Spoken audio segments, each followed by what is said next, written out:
don't ever touch these things. These two things right here. Don't. Well, you kind of did, but don't do it again. Look, when you want to move, when you want to adjust it, just move this one. Yes, sir. Or this on the bottom right here. You're not looking because you're paying attention. Yeah, here. That So one here, or here. this one, yeah. Don't touch these two. Like I told Brian,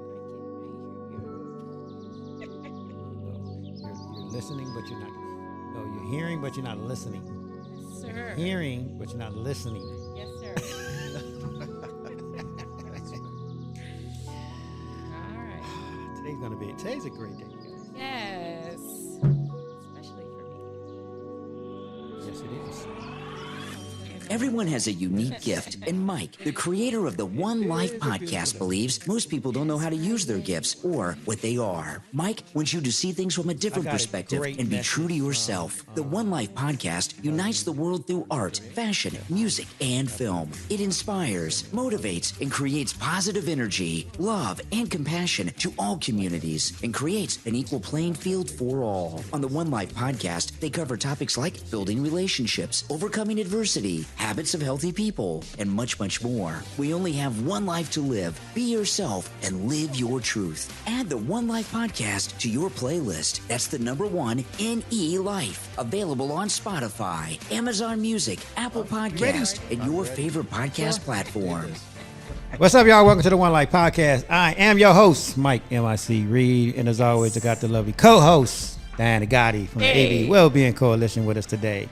And we have Mark, the president of the AV Hispanic Chamber of Commerce with us. How you doing today, sir? I'm doing great. Yeah. Doing great, yeah. You busy man. I'm very busy. Three Busy's businesses, I'm good. telling you. Yeah. Man, Takes a lot out of you. It really does. it does. You've been ripping and running. I know it because I've been right there with you. But Yeah. it's Friday. It's Friday, thank Don't God. relax. Is your day over today? Or you still Nope, it's not over. I got a haircut at 2 o'clock to go get. Hey. That's his day. You got a I haircut. got a haircut. Yeah, that's actually a jolt of joy. Yeah. Yes, We were it talking is. about that yesterday. Hey, so I know the last time you was here, we always talk about the chamber stuff, and we are going to talk about the chamber and the community stuff. But I also want to talk about your landscaping business because you got a very successful landscaping business, and you do a great job. Because I was actually with you last week, and I saw some of your work, and wow, tell us a little bit about that. I appreciate that, Mike. Yeah, well, when I was 18 years old, I was working with my dad, and he was a landscaper. They actually considered him the godfather of landscaping up here because he came into the valley here in 1960. He was working Line 42 in Palmdale. We lived in Montebello, so he was driving back and forth every day. Then he got to the point where he started staying with my sister, or my mom's sister, and my uncle, and he would stay down here for about 3 days, do the landscape and go back, and just, it was just crazy, him trying to work at Plant 42 and then do that all at the same time, keep money on the table for the kids and roof and whatnot. So growing up, that's all I knew was my dad would, he was gone at an early age, and then he decided to move us out here to the Antelope Valley in 1963. At that time, I was 5 years old. So I've been out here since 63.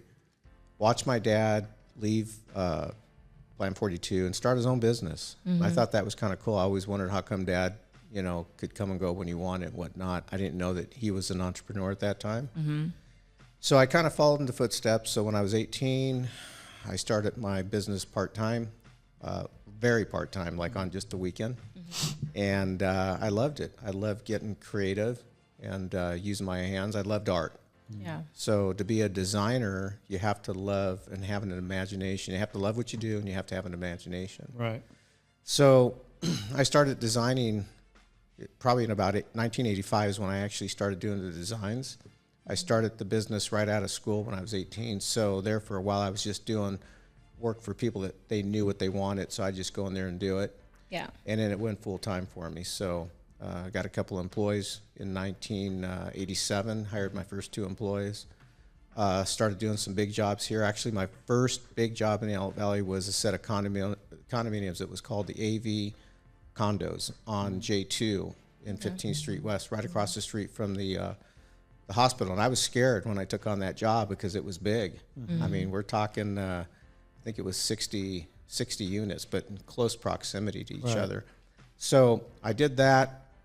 And then the passion just kept growing. So next thing I knew, I at one point got up to 27 employees.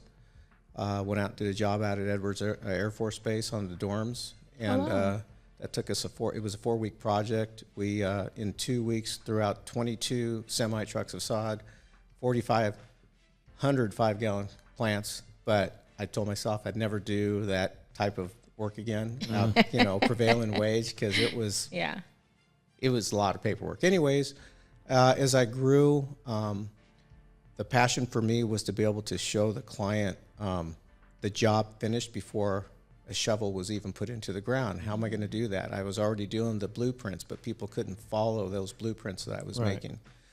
After about showing them 3 or 4 symbols off the legend on that design, that blueprint, they were like, man, Mark, I'm lost. I'm just going to trust that the vision that you're showing us or talking about is going to come to fruition. I said, okay. So in 2000, I said, there's got to be technology out there that I can actually go and look for. And that was seeing the computer technology that had come up, and I'd seen over at Staples a couple of programs, landscape programs. So I purchased one, and I thought, man, this thing's junk. I can't even figure it out, and it's only $146. So I said, there's got to be something at the landscape industry show. So I went down to Long Beach, went down to the show there, and I knew all the vendors that were there because I was already doing a lot of business with them. And this gal approaches me and she says, hi. She goes, I have a map of where everything is. Is there something specific you're looking for? I said, yeah. Is there anybody here that has any kind of landscape software that I can put on a computer and actually design from that? Yes, we have two vendors here.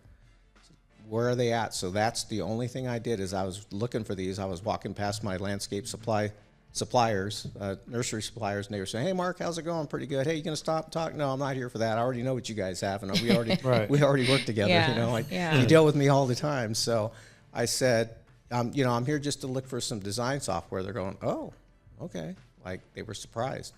So I found 2 vendors, had them both show me how they worked.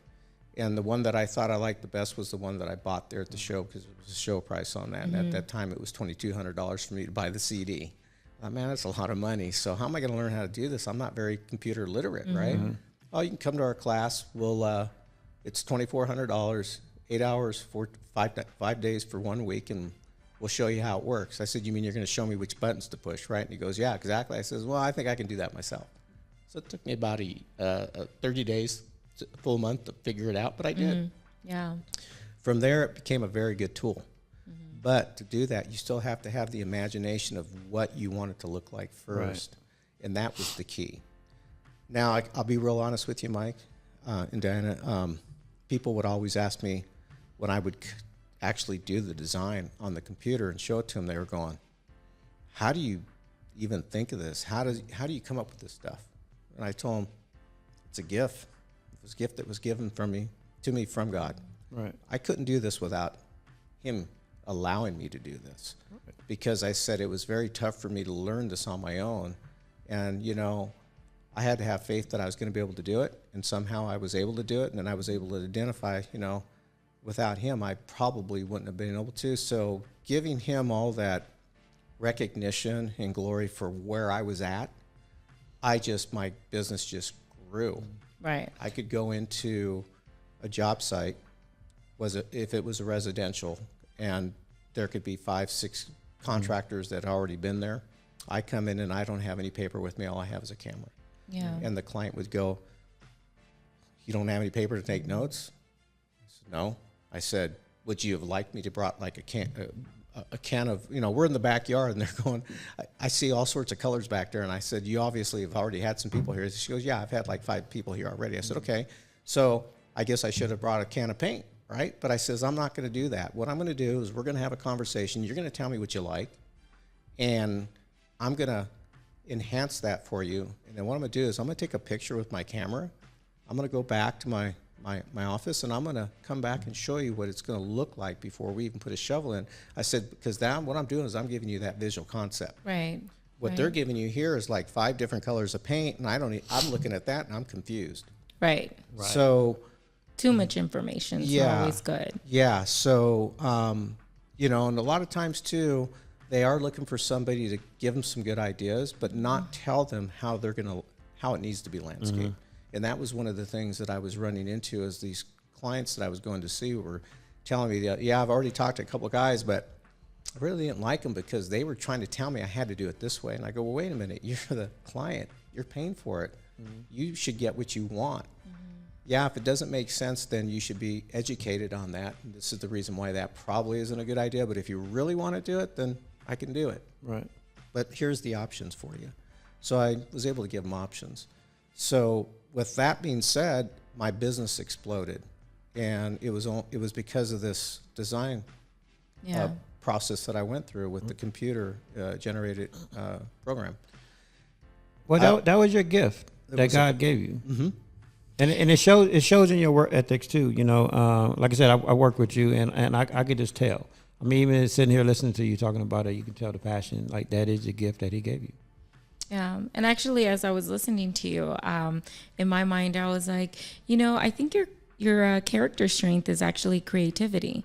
And, you know, through the CAP program, Certification Applied Positive Psychology, we actually kind of dove into our character strengths. So in my mind, I was like, I wonder if his, you know, like character top 5 strengths are, you know, creativity, love for learning, because that's something that you kind of, you know, also touched on, and spirituality, because you are a man of faith. And like yesterday, we were at the high school, and these are the tools that we teach them or show them at a young age. But sometimes when we are not aware of our character strengths, we don't know how to sometimes navigate through that and utilize them, because we all have 24 character strengths. You know, like, and that's why, as I was listening to you, I was like, oh, I wonder if that's it. I wonder if that's it. So I definitely would invite you at some point to take, you know, that survey that I had Mike and Diana. Yeah, do, because this is part of our well-being and our mental health. And I know you're a business owner, and they're really great to know what our employers and employees, and in a group, you know, how to navigate through those character strengths. You know, like mine is love. You know, I just have so much love for everyone, and also creativity and love of learning. So I think that's why I'm so good at what I do. You know, like, and when we're kind of in sync with that, it flourished. And I think that's why your business is so it's so productive, because you are kind of connected with that, you know. So in the fact that you're very creative, you're definitely utilizing your character strength. Oh yeah, Yes. got to do it every day. So yeah, so No, he's now looking at his. no, I keep mine up. I keep these up. Yeah, you know, the kids really are like in all awe when we bring it to them, to their awareness, because they're developing, and they're, you know, like our next leaders, right?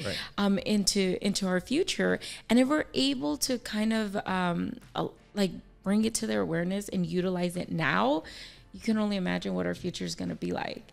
So, you know, every time I leave the high schools when we're doing these workshops, I'm just thinking to myself, like, oh my goodness, our future is going to be so much better now that they're bringing this awareness. And actually, I wanted to share kind of a fun fact that one of my colleagues, Miss Sylvia, kind of did a vision, right? A vision for them. We had them put both of their hands out and put papers in them, right? And he was wearing a backpack, and we asked him, okay, now can you remove your backpack without putting those 2 papers down? So imagine that, right? Can you do that? Can you remove a backpack without putting either one of those papers down? So the example was, in those hands is all your friends' problems, your neighbors' problems, your parents' problems, maybe a parent on drugs, maybe a parent incarcerated, or just everyone else's issues, right? And in the backpack symbolize what? Your problems. So if you're not, and then finally Sylvia removed both of those papers from their hands and said, okay, now remove your backpack. And it was so easy for him to remove it. And it's not until you put other people's issues and problems down that you're able to kind of, you know, help yourself out. So visualizing. And I think that that's what you're doing for your customers as well. You're able to give them a better understanding and a perspective, you know, like in your mind just kind of broaden. It's like, oh, I see it now. You know, and that's kind of what we did. So I just thought I'd kind of, you know, throw that in there. That's a great analogy. Isn't that an amazing? And even as adults, when you kind of do that, you know, my husband always wants to reconnect, like, what's going on? What happened? How was it at the workshops? And then I gave him that, you know, example. And he even was like, oh my God, everything makes sense. Because even as adults, right, we kind of walk around with those two pieces of papers in our hands and we're not able to flourish. And I think even in business, right, you were able to kind of just pivot and remove all of that stuff and really focus in your vision and in your dreams and look at where you are today. Right. No, you're very successful, man. Like I said, I witnessed your work. I see it in you. I see it in you every day. Every time I talk to you. Yeah, I think we just had that conversation today in your office. I appreciate that. I really do. So before we move on to the other stuff, Diana got some great news for us. Oh, so I actually, I tend to forget this a lot. And today I am celebrating 8 years of remission of my cancer. So 8 years ago today, I was in surgery and I had named my little tumor Royd because it was on my thyroid. And that was kind of a really, really tough time for me. I was fairly young and I had 2 little ones and I didn't know what I was kind of getting myself into. I just knew that I had to take care of it. And I'm really good about forgetting that I'm a cancer survivor. And my husband goes, you know, today's your anniversary. And I said, no, I totally forgot. So that's why I was. Hey, no, seriously, this is a celebration. 8 years. Congratulations. No, thank you, Jesus. Thank you. Like for real, that's incredible. Thank you for sharing that with us. Like, I'm happy for you. Thank you. I don't like to say, you know, that I was a cancer survivor. I just think it was a little rock in my road, and I just had to kind of get over that. And but it did mold me into the person that I am today, and I'm thankful for it. Talk about that all the time. We can't minimize or even like, you know, have regrets, you know, because, you know, especially like when you have growth, you know, all those things that you've been to, regardless if we liked them or not at the moment back then, but it made us who we are today. Yeah. Yes. That's why I have no regrets. I tell people all the time, I have no regrets because it made me who I am. Yeah. And that's the thing about growing and learning. You know, if you take learning, you know, the positive from it, you know, like how we always talk about, take the positive out of the negative situations and grow from it. You know, you learn from it, and it's what you get. Yeah. The outcome is great. Oh, it's always going to be great when you do that. So woohoo! Take that. Yeah. Cancer. Congratulations. Thank Yes. you. And I'm sure that you give God glory for all that as well too, right? Absolutely. Because I'm sure having faith in what God was going to do for you and knowing that He was going to heal you, and then the healing comes to fruition.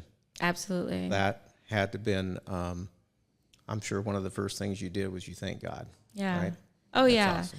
You know, my parents are very, very religious, and my mom never stops praying for us. And that was the first thing I said. I said, God has already healed me. I said, everything's okay, because both of my parents are also cancer survivors, and they never lost faith. And I know that they're both, you know, walking miracles. I mean, their stories are just so impactful that I knew that I was going to be okay. And I knew that God was going to be the one looking over me and gave those doctors the wisdom that they needed to just go in there and, you know, take care of what they needed to take care of. It was really an interesting time in my life. I never stopped to say, why me? It was more like, all right, let's kind of take care of this, you know, and I didn't really process it. I guess I never really cried. I never, you know, victimized myself. And I was sharing with Mike that after my husband told me that, I kind of jumped in the shower and I was singing. And as I was singing, it was Glorious by, it was Mac Miller. And as I was saying that, I was just like, you know, there's a part where he says, now let me testify. And that really is what I can say this is. It's my testimony. of how God works and how he utilizes us, right? Yeah. To tell our story, you know, when other people might not have that, I guess, that courage or that will to want to keep fighting. God has, I guess, a purpose for all of us. Absolutely. Right? So Absolutely, he does. That's You know, me. and so that's a great segue for what I definitely want to talk about, because I want to talk about community. I want to talk about, like, you know, Mark and I just had our monthly board of directors meeting this morning, and it's something that we kind of addressed at our meetings. Because, you know, I'm a firm believer in we all got to take, you know, responsibility, accept responsibility and accountability for our actions, right? And none of us is perfect. And this is why, like, you know, I wanted to talk about, you know, this in our meeting today. And obviously I'm not going to talk about what we talked about in our meeting, but just kind of address, you know, some of the issues that are involved in the community. And for me, it's people accepting, you know, what's going on. And we have to, again, take acceptance to what we do as individuals, because we are leaders, especially as board of directors. We're leaders in this community. And when we are a board of director and we representing something like a chamber, you know, that's big. Yeah. And regardless if we're at our chamber event or at someone's house barbecue, we still got to represent, because we're the face of the chamber. Right. And so we got to kind of be that leader and be that example. And for me, you know, there's a lot of, you know, I don't know the word to use, rumors and stuff, you know, that's here in the Antelope Valley, and we have to change that. I mean, right now our hashtag is what? Join the change. Join the change. Join the So change. we just can't say it and not do it. Exactly. So, I mean, Mark, because y'all know you're the president, so you get it a lot. You hear all the stories. So what you're saying, Mike, and I agree with you 100%. So when we say join the change, the change that we're talking about here is, yeah, we want to make things better. But what's the most important thing here in the community right now to make better? It's getting rid of the division. Right. Getting rid of the drama. Yeah. Getting rid of the he said, she said type thing.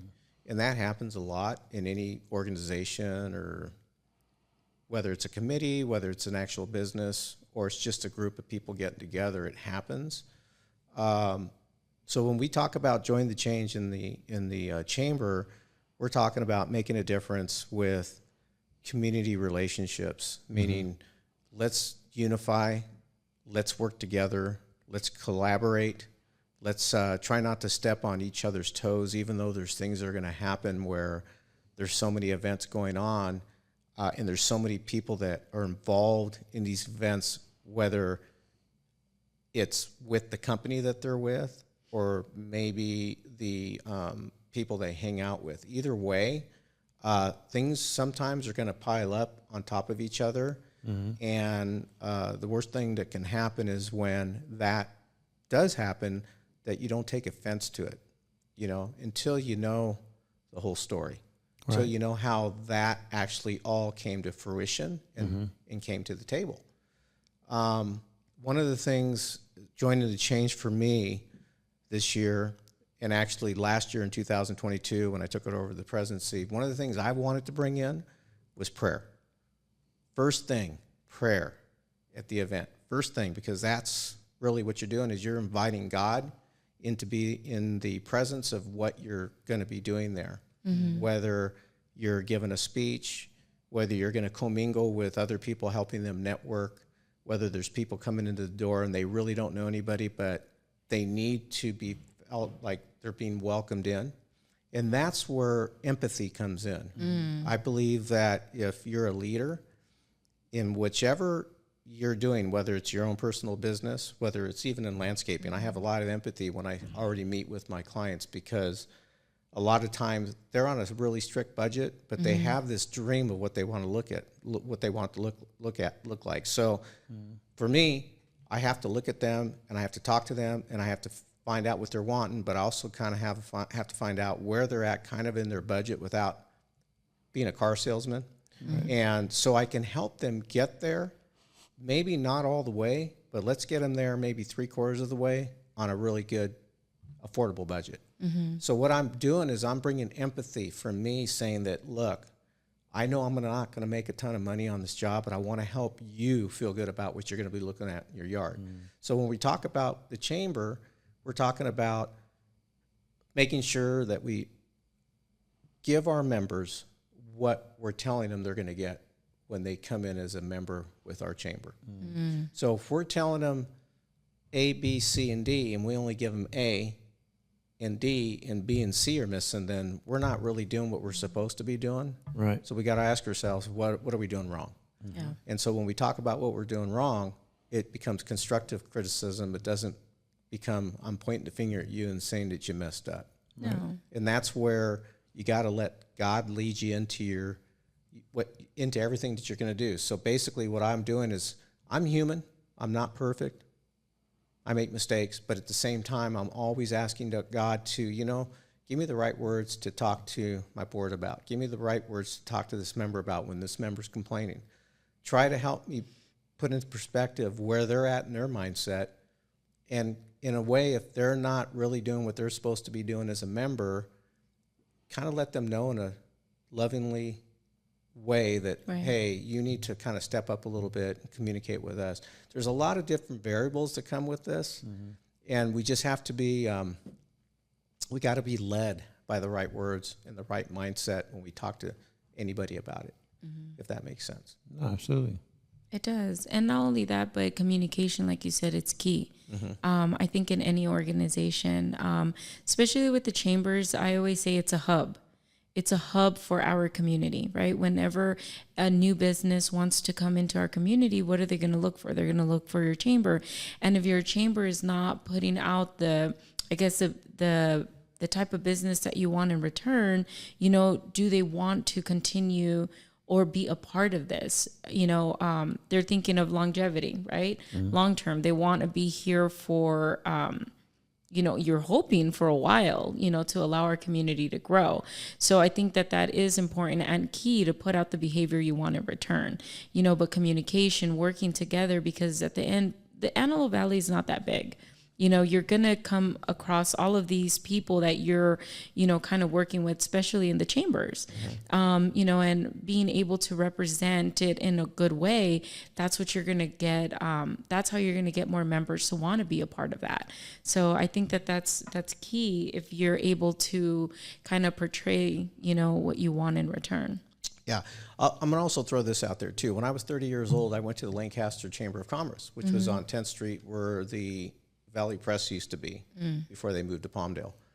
And I went there because somebody told me, Mark, if you really want to grow your business, you're going to want to go join that chamber, because what they're going to do, and this is, I think, was old school, is you're going to become a member, and then when people in the community want to find a reputable company, instead of going to the BBC, the Better Business Bureau, they're going to go to the chamber and say, hey, who do you have that's a member that you would recommend to come and landscape my home? Or I need an electrician, I need a plumber, I need this, I need that, right?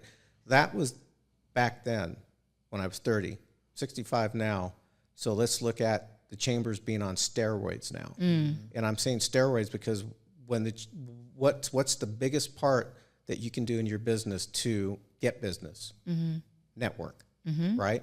So if the chamber becomes a networking part of how your business is going to grow, and you don't know how to network, then that's really what the chambers should be doing, is helping you network. But as a member, somebody comes into the chamber and they're not a member, here's the benefits of being the member. We can have you come to mixers. We can have you come to grand openings. We can have you come to these luncheons, these breakfasts, these installations, any kind of an event that's out there. We can have you come. And what do you do when you're there? You're going to want to bring some business cards, and you're going to want to hand them to somebody, let them know I'm in the Antelope Valley and this is what I do. If you can ever use my services, I'm here.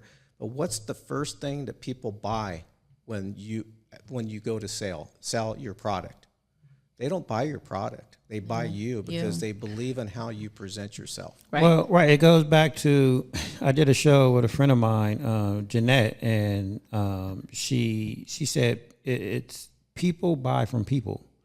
It's so true. They don't necessarily buy from the company. Like there's a million McDonald's out here, right? If I go to one and one of them treat me like shit, I'm just gonna go to the next one. Same with a clothing store, same with a bar, restaurant.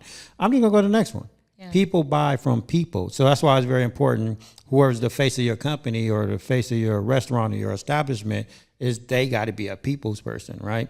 So even like what you were just saying, right? As far as how the chamber used to be back in the day, you know, if I want to go find a mechanic, right, I'll go to the chamber and give me a reputable mechanic, right? But if I'm a chamber and I'm going to put you on my list because I'm going to refer you to somebody. And this is something that I still do to today. Like I very rarely recommend people to anybody, because if I do, that means I'm putting my name on it, putting my stamp on it, right? So you as a company, if I'm going to refer you to somebody, I have to damn sure make sure that you're going to represent me in a good way and don't like just be one of these companies that's going to treat people like shit. Like, you know what I mean? Yeah. So how, like, I get like the chamber is a business and, you know, we got all these people that want to join, but like, do we weave people out, like businesses out like that, or no? Well, I can tell you, if you look at the bylaws with our chamber, it'll say in there that the chamber at any time can release a member for for somebody who's not in good standings in the community, right? So that's an easy way for the chamber to say, look, you did some things that were not so good in the community with with customers, and there's some bad things being, you know, said. So we need to talk to you about that and find out really was it a personality conflict that caused this, or was it something you actually did and you charged them for it, you know? And so, yeah, people that belong to chambers should always be in good standing within the community, within their own community. Yeah, because it is the chamber's name that goes out that we referred those people. Just like you were saying, Mike, if somebody came to you and they says, "Hey, Mike, do you know anybody that does really good? Paints houses really good." You go, "Yeah, I can send you this guy," and this guy goes and does a really bad job. He doesn't even finish it, but he for some way was able to get the money all up front, and he doesn't come back and finish the job. That's kind of it's going to be on you. They're going to go, "Hey, Mike, thanks for sending me this guy, because this guy was a knucklehead." They would never listen to me ever again. Yeah. I would never be able to refer anybody. Right. And then even it affects my work. They're like, well, if you trust this guy and you know, vouch for him, like, what did that say about you and your company? Yeah. Right. Like, it's a trickle down effect. Yeah. So, you know, as far as like, you know, the chamber, that's why I believe, and it goes back to what I was saying, because we are a chamber and we have to be the example and be great leaders. Even if there is a company out there that's not in good standing, it's okay. Come work with us, but we have to be the example of how to network, how to be in good standings with your community. Right. You know, so hopefully they learn from that and they grow from what even the board of directors, what I'm speaking about, like we're the face of the chambers. So all our companies have to be in good standings with the community. Right. Here's the hard part, though. This has got to be the hard part. And this is, I think, what really causes some problems, is that as the leader, you have to be strong enough to sit there and say, look, I know we're friends. I've known you for a long time, but what you really did wasn't right. You know? So we have to address that. And this is where the empathy comes in. How are we going to address that with this person? We don't want to exile them, right? Right. But we want to help them. We want to lift them up, help them grow, and realize that, hey, maybe you made a mistake doing this. You need to, need to rectify your business process and how you're getting things done or whatever. Right. But, it goes back to what I always say. We can't control people, right? No. We got to accept people for who they are, not who we want them to be. But that's why I say we have to be the example. Like, I can't tell you what to do. I can't tell you to be a good person. If you're not, you're not. That's on you. That's something you got to deal with God about. Like, I can only be an example and be a good person myself, and hopefully it rubs off on you by hanging out and networking with me. Right? Right. So for the listeners that don't actually know, what are the benefits of being part of the AV Hispanic Chambers?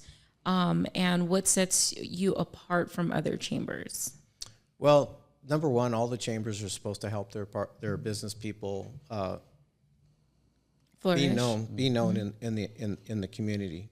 And here's the thing: there's enough work here for everybody. So it's not like I have my favorite person here that I'm going to always recommend because we're buddies, or I work with this guy all the time, or I work with this lady all the time in their business, or whatever. You got to be able to say, hey, look, we have to show the love to everybody, meaning that I hope you don't get upset with me, but, especially if somebody comes to this guy or he finds out that somebody was referred to them out of the chamber, but why wasn't I referred out to me? And this is where you got to be strong and say, look, we've got to be fair to everybody here. So the benefit of one is to be able to, when people call in, is to say, look, we're going to go ahead and refer you out, but it might not be every time, but, let's just be transparent here that there's 3 of you guys, the types of businesses here, so we can't just keep referring the same one. You guys are all in good standing, so we need to divvy this out evenly, and if you get the job, great. If they don't like you because they're not buying you and they call us back and say, well, I'm not sure about this guy, then, well, try this person. Or what we do is we say, hey, here's 3 companies. We're going to give you the names on all 3 of them. You don't have to go to the Yellow Pages, which we don't have anymore. So here you go. You can call whoever you'd like, but they're all members of us. Right. So now we've covered all of them at one time and said, all right, now we're helping them network to get the job. Okay. Issues, when they have issues, like they're not sure about, let's just say business law or things that are going on in their personal place of business with the employees. They'll call our office and they'll ask us, hey, do you know anybody that I can talk to that, again, can help me with this issue? We should be able to go to our members list and say, yes, call these people here. So what we're doing is we're helping to get that connection to them. That's another benefit as well. And again, the networking goes to be unsaid because there's a lot of different ways to network, and that's saying we're going to go ahead and we're going to put you on our email list, and we're going to go ahead and email every event that's going on here in the Antelope Valley to you, okay? So you know what's going on, so you can come to this event and you can be known. People will find out who you are. Represent yourself when you come. Because if you're not out advertising, how else are you going to get business, and how else are you going to be able to flourish? I mean, if your product speaks for itself and you're a good guy and they really love you, then you're going to do great without advertisement or even needing help. Myself, I've never, ever advertised in my business. The only thing that I advertised as was a business sign on my truck. That was it. I've never had a website. I still don't have a website for my landscaping business at this point. I know this great guy that does website, by the way. Yeah. Yeah, I do too. But what he's saying is you've never really had to do that, and just word of mouth, and you represent yourself, and your job speaks for itself as well. Well, that's what I'm hearing. I say that all the time because I'm the same way. In all my years of doing graphics and video productions, I don't even have business cards. People ask me business cards, and it's like I don't have them because my business is all referral. Like I let my business speak for itself. Right. I've always done that. Yeah. That's why I don't understand like when people always say they don't want to get mad at certain people because they don't want to hurt their business or whatnot. And it's like your business will speak for itself. Yeah. It shouldn't matter if you're trying to hang out with these cliquish people or whatever, and you're trying to grow your business. Your business will speak for itself. Like you shouldn't have to do things like that. It's so true. You know what I mean? There's a doctor I used to work for. He was one of the best in hair transplants, and people would always come to him. You should advertise, and he says no. He goes, my work will speak for itself, and the way I will continue to grow, it's through referral. And it was so true. And I mean, ever since then, I'm a big firm believer about that. And you have to take pride in what you do and represent and have morals and principles. Look at Ferrari, and Ferrari kind of started this because I'm actually working with some commercial real estate people right now on some campaigns, and I was researching Ferrari. Ferrari, Lamborghini, they've never done TV commercials. Yeah, they don't. Right. Because I looked up, I saw this one article, and Ferrari said, because they asked Ferrari why they don't. It's like, because the people that's going to buy a Ferrari aren't sitting around watching TV. Okay. It's like, so it's pointless. It's so true. Yeah. They got better They not exactly. Yeah, they not sitting around watching TV. They're motivated. They're out making money, and they're making their dreams come true. It's so true. And these are things that we should be telling, each other, Right. in order to grow. Right. So yeah. So I'm just going to use this as an example. I had a gentleman come in 2015 when I became president then, and he sat down with me, and he was in bad shape. I mean, I thought the guy was going to break down into some tears. Not going to throw any names out there, but he was telling me, I don't know what I'm going to do, man. I think I'm going to have to just close my doors. And he goes, so I started asking him some questions. Says, okay, you're not a member. He asked me, do I need to be a member to get some help? And I go, no, you don't, but let's talk about what's going on. I mean, let's see if I can give you some information that might help you. So we, in the conversation, realized that his location was the worst location anybody could possibly put their business, but it was the only thing he can afford at the time. I said, okay, are you advertising? I can't afford to advertise, Mark. I said, all right, great. We need to get you networked into the community. Have you made business cards? And he goes, I can't even afford that. I said, all right, then definitely you need some help. So let the chamber help you network, and people will know who you are and what you do. And it was in the food industry.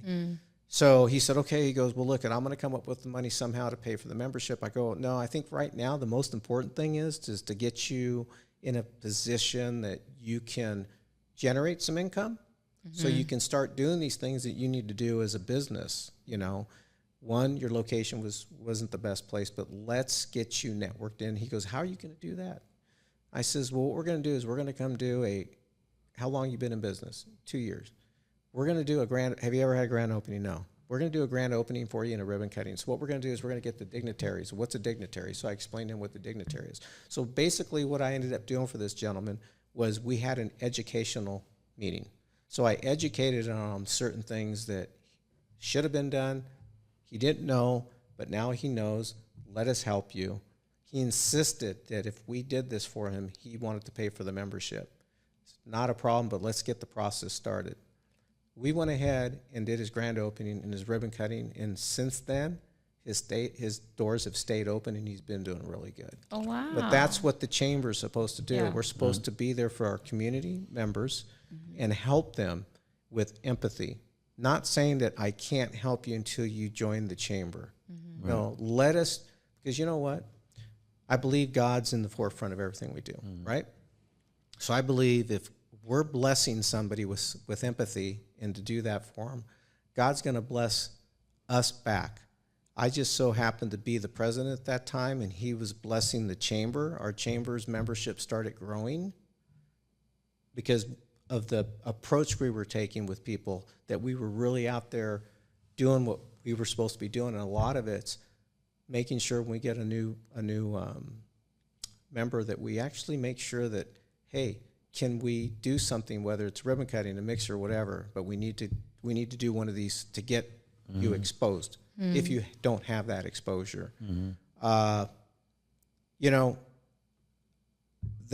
We've gotten a lot of people that have come in and said, hey, I'm having this issue, and I'm having that issue, and I'm having this issue, and I'm having that issue. Okay, so what we're doing is we're just referring them to people that, even when they're not members, we're still referring them out to people, because we should be doing that. We should be saying, well, I can't give you the information if you're not a member. That's not true, because then you're not being transparent.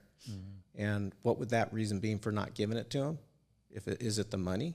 If it's about the money, then we're doing it for the wrong reason, right? Because it's the members that come and they join our membership, they pay a membership, and that's how the doors stay open. So we have to do our due diligence to make sure that we're at least paying attention to them. And I'm a firm believer that when you have a list of members, you should always put your members first when an event is being done. Okay? Because if that's one of the benefits that, we need to help them network. okay, well, let's network you with this event. Yeah, sure, we can only use a few people, but let's at least try to make sure our members want that, want to participate. And if they think that, hey, if I've got to pay money to participate in this event, but I can't afford it, then okay, let's do this. We're gonna help you help us, meaning that you've got a great product, you've got great information you can share. We're going to bring you in at the event, and whatever you're doing there at the event, if people like that and they see that you're a member, they're going to want to come join because they're going to want to have what you're having. They're going to want to come and get some opportunity to network as well. You know what? I just had a great idea. I have them every now and then, you guys. You do? Yeah, I do. Because it's something that we kind of touched on at our meeting earlier. What if we did something, and this is just kind of enhanced, because there's a lot of companies out there that are struggling, right? Like the one you were talking about. I think another great way for us to help, even like new businesses, right? Because we all have been there. We all know when starting up a business is not easy. So what if we do something like, if we do an event, right, but you have a new business or a business that's struggling, they can't really afford to participate, but we get one of our veteran businesses that is thriving and doing well to sponsor that company, right? So it's kind of like a double sponsorship, or we're putting two of our members in the spotlight. Or so like mentorship. Event. Exactly, like a mentorship. Like for instance, if I was a small company and I couldn't afford a booth at a certain event, right? But like let's say a Darlene Trevino could come in, and say, you know what, Mike, I'll help you with the booth expense. So my booth would be sponsored by her. So it's advertising her and it's advertising my business. It's like a win-win all the way around in the chamber. Yeah, that I don't see why that wouldn't work. In fact, we got quite a few people in our chamber that are members that would actually probably step up. I mean, and I know, and that's why I brought it up, because we hearts, have great members that are doing very well out here that will step up, and I know they will. Yeah. Let me throw this out real quick. Angelo Campano, I've known him for a long time. Since I gotten into the chamber, and he's represented me twice in two accidents. One with a head-on with my in my truck, and then another motorcycle accident that I was sideswiped on. And he represented me, and he worked hard for me. So that, you know what?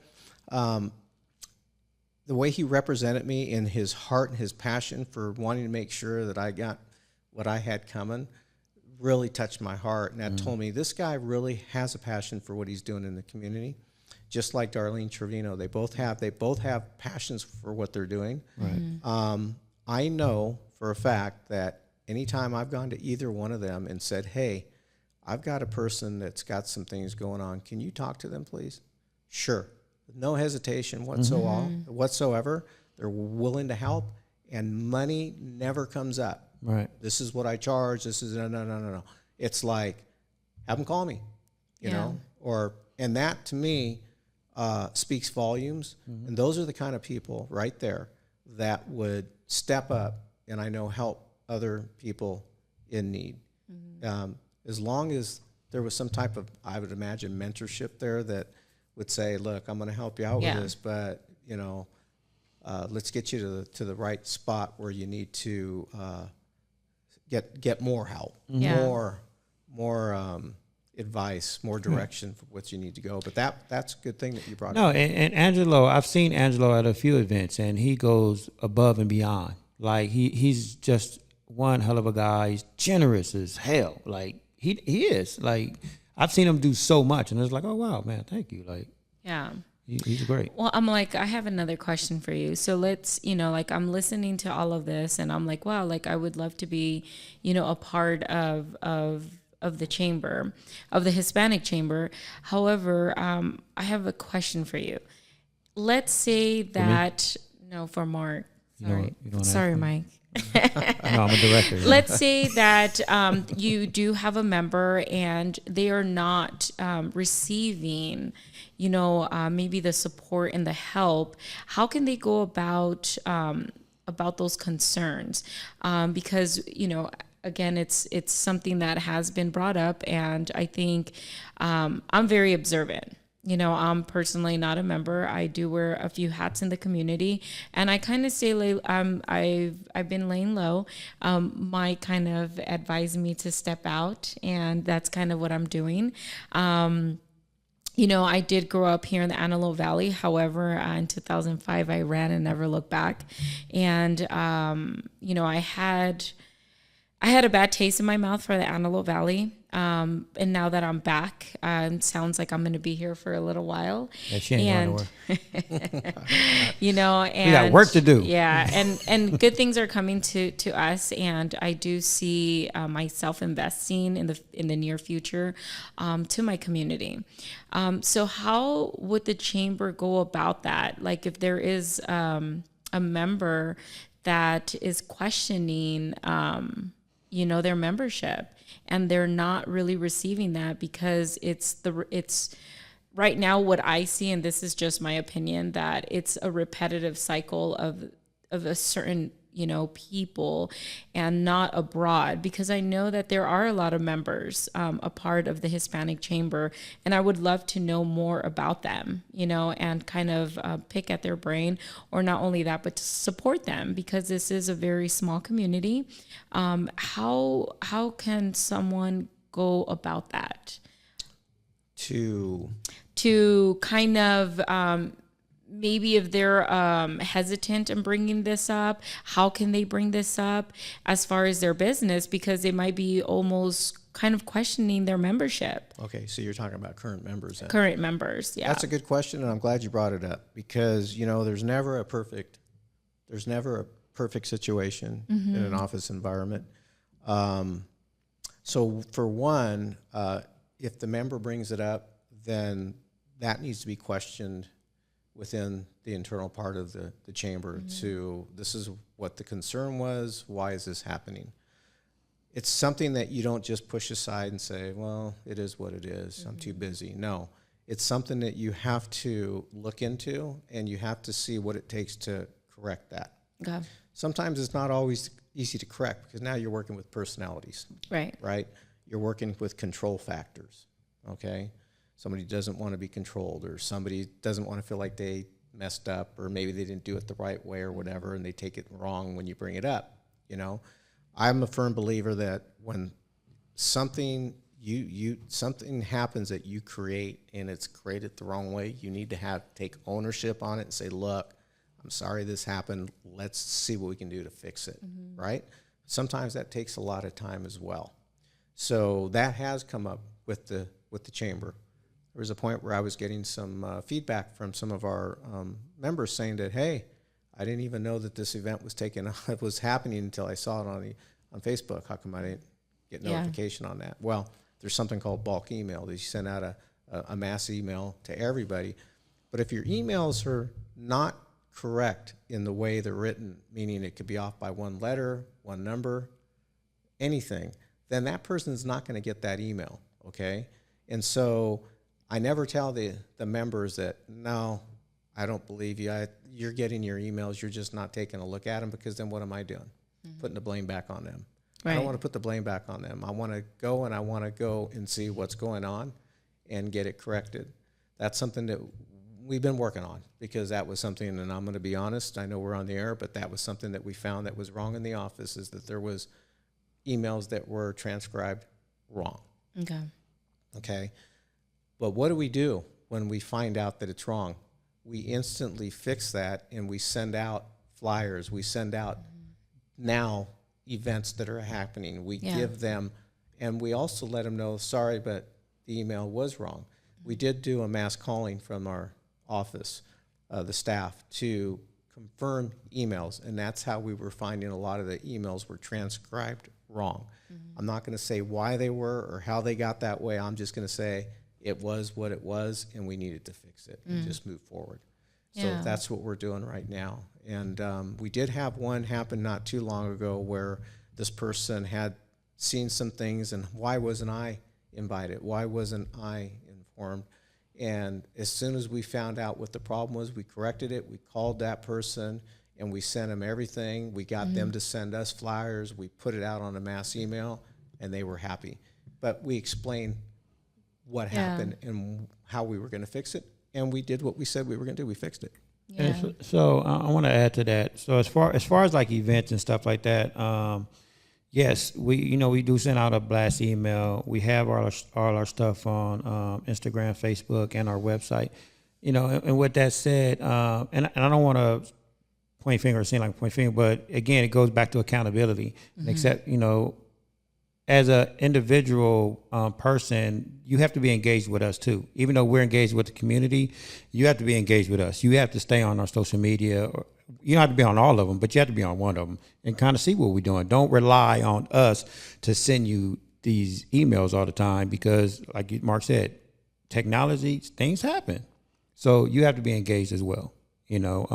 As far as how to address, certain issues or whatnot, we're always willing and open. Our doors are always open to listening to anything feedback, good feedback from the community. But come be a part of the chamber. Yeah. Come join our board. Like we have open spots. Like don't just talk about it. Be part of the change as well. Like because we're open to that. Yeah. And for us to make change, we need more people. And a lot of these people, they complain. I get a lot of people, they complain because they just do all they want to do. But there are real people in the community that I've met that their concerns are real. Yeah. And for me, it's like, I understand that. And if your concerns are that real, then come be a part of it. Help us change it. Because we're not perfect. We might not get it right on the first time. Maybe we need your input or your suggestion or your ideas. Yeah. Because maybe we don't have that one small puzzle that we need to fix this problem. Yeah. And on the flip side, Mark, I actually wanted to thank you for coming out to the art gallery with Ashley Kahn. It was just a conversation, and it does show a lot of who you are as a person. That was kind of a comment that I had with my husband where like, that was really awesome that he kind of, stuck around and waited. And this is someone that's not even a member. This is someone that is just starting to flourish in our community, and you stepped up. And that actually spoke volumes of you, as an individual and what you represent and what you want from, what you want the community to know that the Hispanic chambers can provide for them, and not only that you are for your community. So thank you actually for that. My friend Michelle that's over at the Palmdale Playhouse was like, wow, that was so awesome. Like no one really was here that presented her with an award or with a recognition, and this is the Palmdale Playhouse. That's part of the, city of Palmdale, but it was just you that, that was there that presented her with something. So I also wanted to kind of throw that out there and, say thank you. Thank you for that. Oh, no, thank you. Yeah. And I want to echo that because, and I think we had this conversation earlier, to me, you are a real pillar in this community.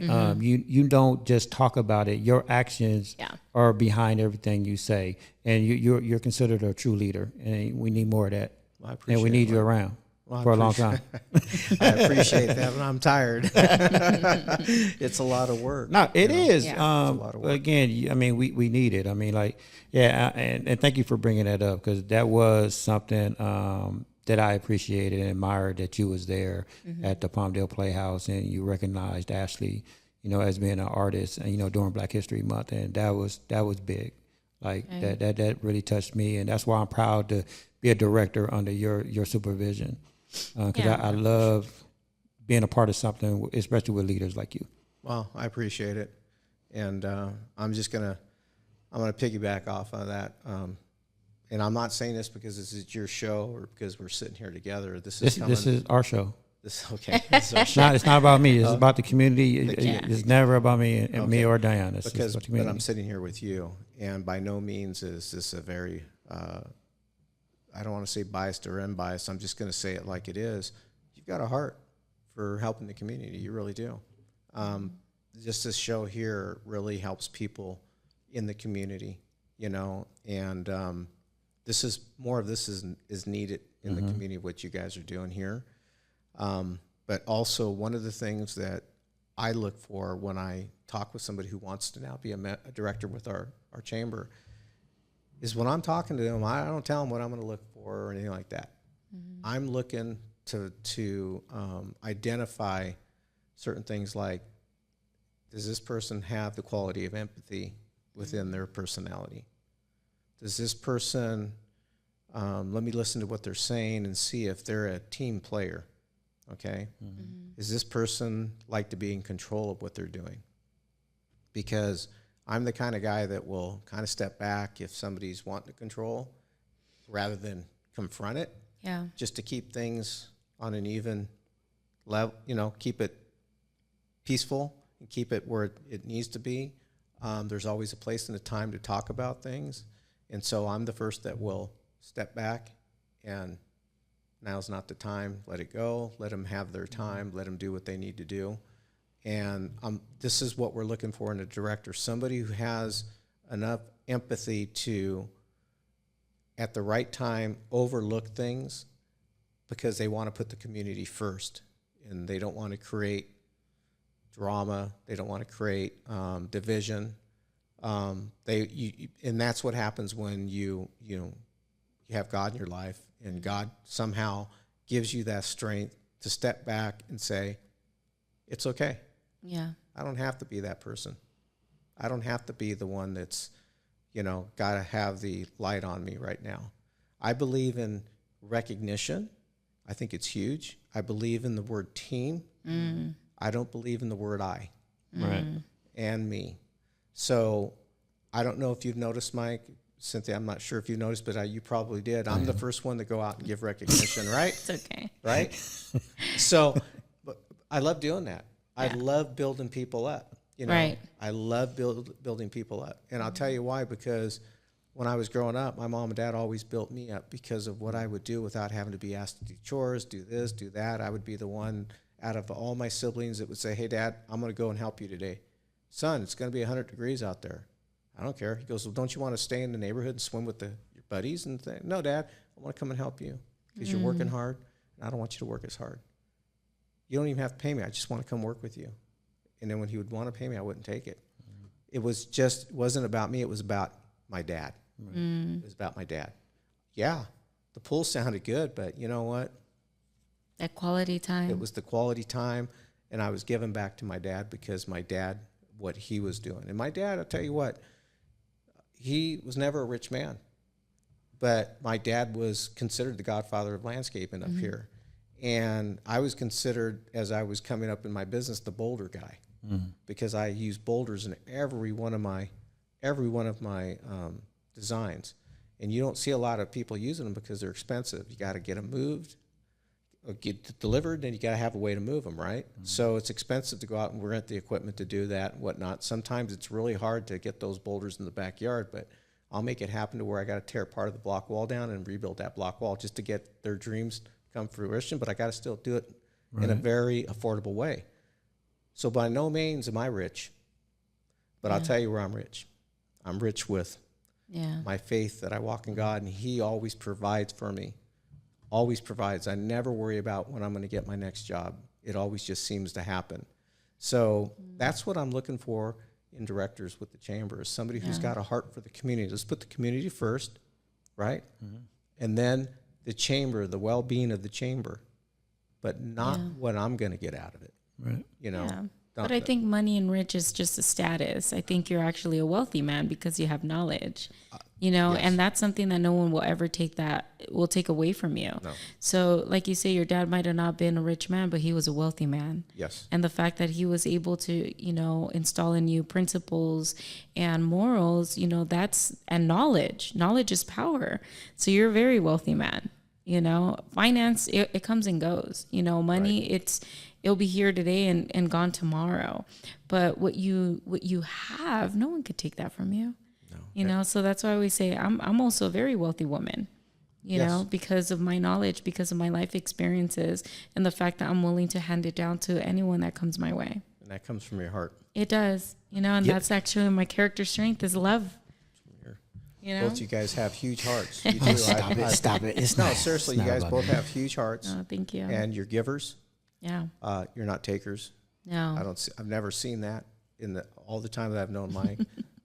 for the time that I've known you, I've never seen that. I've just seen nothing but a love for your community. I appreciate that. No, I do. I can't wait to see what the future holds. You know, I'm really big with the youth. You know, giving back, because I say that's my contribution to society, is investing into our future, because those are our future leaders, our future doctors, lawyers, whatever it is, you know, thriving businesses. I was actually corrected. They're not small businesses, because if you categorize it as that, it'll always say that as small. It's actually thriving businesses, because they're looking at their future, you know, to be able to grow and be successful. So.